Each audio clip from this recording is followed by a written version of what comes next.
Hey guys, Tizzou here, back casting another game of Starcraft 2. I'm going to be bringing you a Protoss versus Protoss. I feel like the Protoss haven't been getting enough love on my cast, so I'm going to be throwing you a Protoss versus Protoss to get you all the Protoss you want. Have I said Protoss enough? Because I'm starting to get tongue-twisted and unable to say it again. Spawning at the 9 o'clock position, we have the blue Protoss PPPPPP. We're just going to call him P for short. And spawning at the 12 o'clock position, we have oGsSKS. SKS, a member of the OGS team, spawning as the red Protoss. We'll see what unfolds between these two players. Protoss versus Protoss, notoriously a game of who can cheese the hardest and sneak the pylon in the sneakiest position and get the best jump on your opponent. Sending his probe out for scouting back at a P's base. He actually opted not to send his first probe out. Most Protoss will scout, and look at this. SKS getting as lucky as can be and sending his probe in the right direction right from the get-go. Here we go, already found our Protoss player P. See how he responds to this. Chrono boosting out probes. I would be very surprised if P also wasn't now suddenly aware of our other Protoss' position just by how quick that scout got there. That scout is not going to get there from the 6 o'clock position that quickly, nor from the 3. Who scouts cross position anyway? And here comes the gateway, mirroring each other as hard as possible, except you'll note that SKS's gateway is a little bit behind P's gateway. This may turn out to be an economic advantage, or it may turn out that our friend P is able to get out his warp gate sooner and able to put the pressure on quicker. A simulator going down for both players, and still P is just a hair ahead, while SKS is ahead in damage done as he's blasting away at that pylon with his probe, being as annoying as possible, and P just doesn't care. He doesn't want to hear it, doesn't want to have it. And look at this, returning the favor. P is knocking away at this pylon as well. We'll see up, and SKS mines. He wants this probe off his lawn. Here he goes, chasing him down with another probe. Probe going back. Looks like here comes. There goes the cybernetics core. You'll note, P's cybernetics core again, just a little bit ahead of SKS's. We'll see if this plays out. The economic advantage of building a couple extra probes outweighs the disadvantage of a slightly later warp gate. Second gas going down. Players starting to diverge in their builds.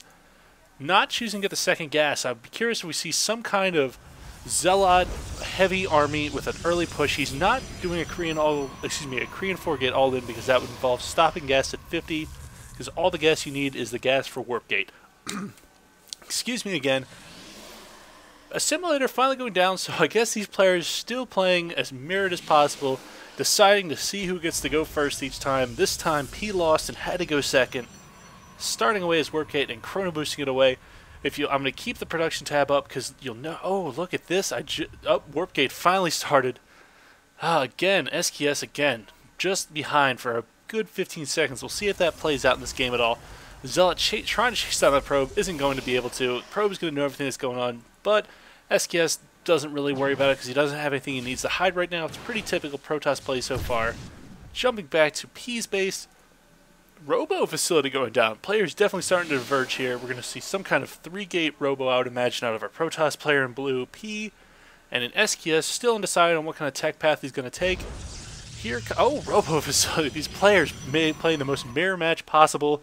And here we go. Both decided to push over their Stalkers, but the advantage to SKS because he has a Zealot to back up his Stalker. And P is just getting one shot off. Both Stalkers about the same HP. This one taking a couple more shots, and here comes a second Stalker. Oh no. Second Stalker already done. Trying to get this Zealot, trying to kite him away. Going to hold up these HP tabs and make this easier to see. One Stalker is getting low on HP. It looks like all of the Stalkers are going to snipe. This could be huge. Oh no.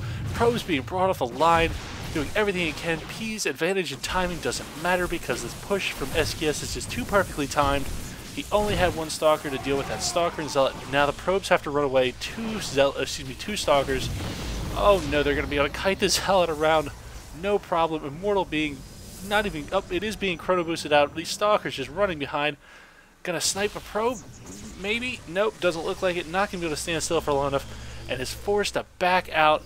SKS doesn't want to push his advantage and turn it into a disadvantage. Very wisely decided to back off. One sentry here, probably to give him the option of a force field if something surprising comes, and also chrono boosting out his immortal. And here comes the gateway. It looks like we got 2 gateways, adding on a robo facility, going Colossi. Very interesting. And our Protoss player SKS is deciding to go triple gateway. So we're going to have a Colossi 2 gateway push versus a 3 gate Robo. We'll see who comes ahead in this. I feel like SKS, just because he's able to produce more units, and he's obviously an aggressive player. Look at how he's pushing out again already with this very small ball of units. Excuse me. P has got just about the same number of units, actually, except he's got the additionals all this time. We'll see if that comes in to be the crucial difference again in this fight. Already got, that is P's Observer, and here we go. Action about to unfold. Stalker dancing. He wants to know what's going on. He doesn't want to walk into something dangerous. He knows it's dangerous, and he knows it's time to back up. Jumping back to our Protoss base, only warped in that Zealot. The Zealot wasn't there in time to join the party. And Colossi, oh, here we go. I apologize. Both players going Colossi. He just decided to build an extra warp gate. Our other player, P, deciding not to throw down that third warp gate. He is also deciding to go Colossi. We'll see if he's able to actually produce out of 3 warp gates. I think he's going to have a problem producing out of 3 warp gates while building units as expensive as Colossi. But here we go. Already got a Colossi on the field. Taking a look. His Colossi. Oh, he's supply blocked. It wasn't even building, and finally throwing down his 3rd gateway. Bringing up the army tab, 62 to 53. He spent way too long supply blocked. This is really going to end up biting him in the rear, I think. But our Protoss player, both Protoss players, SKS decided to, it looks like, get his expansion and save from pushing right into P. I think this would have been a crucial moment to push because P was supply blocked, stuck without a Colossi. But how could SKS know that without having some kind of magic mind reading ability? Nexus, maybe? No. 300 minerals, can't build it yet. P is sending out the Observer. It does not look like... Yeah, it does not look like... And a second Colossi... Excuse me, it says does not look like SKS built an Observer. Deciding to build, spend all of his gas on Colossi. These Colossi are very expensive. 200 gas involved in that Colossi and 100 gas for the Observer. Cannot have both very easily. At least not if you want to get a very large number of Colossi. Time to push Zealot, Stalker, and Immortal with 2 Colossi. This is a very large push.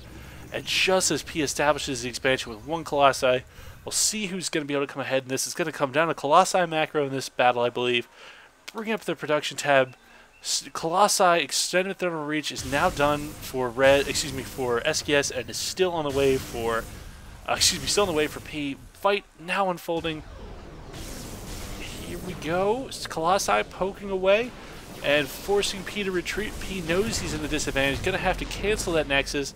It's trouble time for P. We'll see if he's able to hold this. Stalker's being warped in. He knows the Stalkers are the units he needs to deal with these Colossi because he cannot do it with Zealots or Sentries.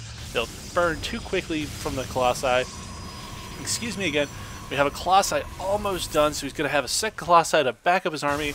But we're going to be able to see if SKS is going to back up his army quick enough to actually get ahead.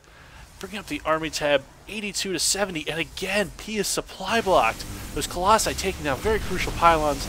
Here we go, action unfolding. Colossi sniping other Colossi. Zealots fighting Zealots. It's a brother versus brother army. We have a civil war going on here, and the Colossi just fighting away. But look at this, 2 Colossi still alive. Look at the Colossi micro backing up the Colossi, still getting away, and our P is doing nothing but have to take the brunt of this beating. The Immortal has now lost its ability to take take extra damage and survive because the shields are gone. And look, both Colossi surviving this battle. Good games out. P is defeated by SKS. Colossi macro coming into play. The early economic advantage did not play out at all for our friend P. Good, Oop. Just, shit.